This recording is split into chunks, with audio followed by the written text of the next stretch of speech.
هاي يا جماعة، عاملين ايه؟ وحشتوني قوي قوي قوي.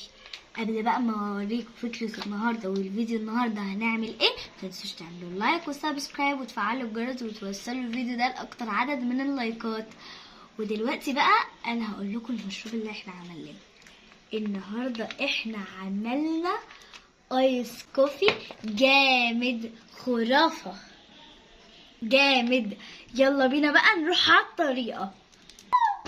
المكونات اللي هنحتاجها، هنحتاج لبن ساقع، وطبعا على حسب الكوبايه بتحتاجوا اللبن. انا جايبه كوبايه، ولو احتجت اكتر هزود، ولو احتجت اقل من الكوبايه مش هحط الكوبايه كلها. وبحتاج نسكافيه بلاك وسكر وازازه ميه فاضيه. وده بقى ده صوص، ممكن تجيبوا صوص شوكولاته، صوص كراميل، صوص بلو بيري، صوص فراوله، اي حاجه انتوا عايزينها عشان وده بقى خطوه اختياريه، هو ده بس عشان تزيين الكوبايه، لكن هو خطوه اختياريه لو انتوا مش عايزينه عادي. بس يلا بينا نبدا. اول حاجه هحتاج الازازه، وبحط فيها كده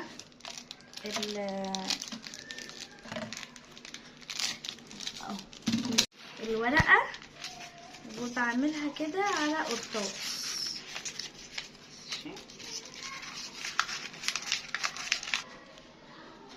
اهو يا جماعة. عملت القرطاس ودخلته، هحط بقى فيه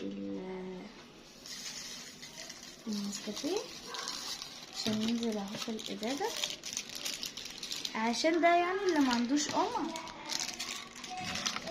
وهو يا جماعة حطيته. هحط بقى السكر طبعا حسب الرغبة، مش عايزين انت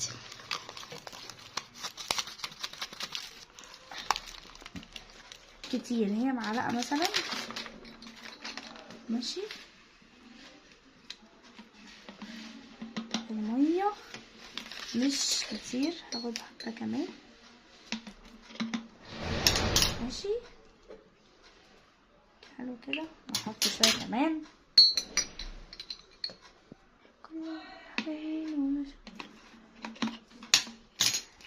ماشي.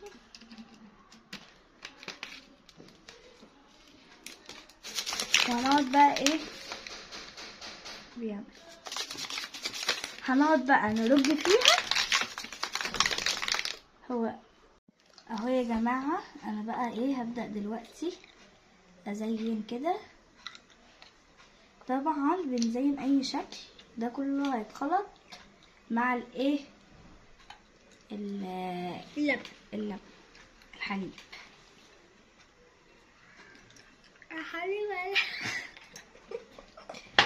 ماشي. هحط بقى التلج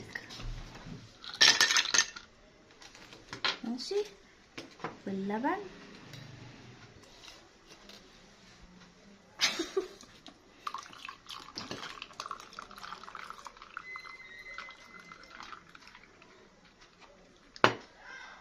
وبعد كده بقى هجيب الفوم اللي احنا ربيناه، وهبدأ ان انا بقى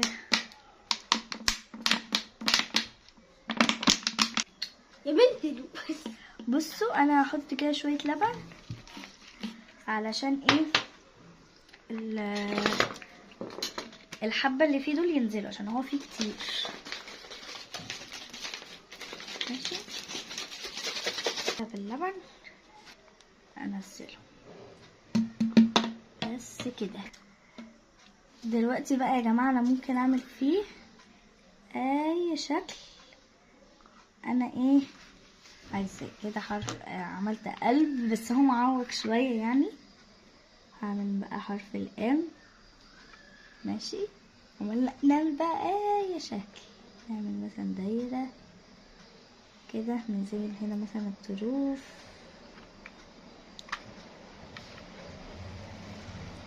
بصوا اي شكل حطيت عليها كتير جدا من الجناح فهو خلص. انا قبل كده جبته وعملت بيه مرتين مش مرة واحدة بس. بقى طبعا بتزينوا التشكيل ده ابداع، وانتوا اصلا ممكن ما تجيبوش ده، يعني هو اجباري اختياري. بس ده شكله بقى. هنجيب الشليمو واحطها فيه. هنحط بقى كده. الشكل بتاعنا باظ عادي. هبقى بقى اقلبه كده شويه ونشرب. خرافه. شوكولاته على اللبن على النسكافيه جامد. ايس كوفي انما ايه جامد. باي.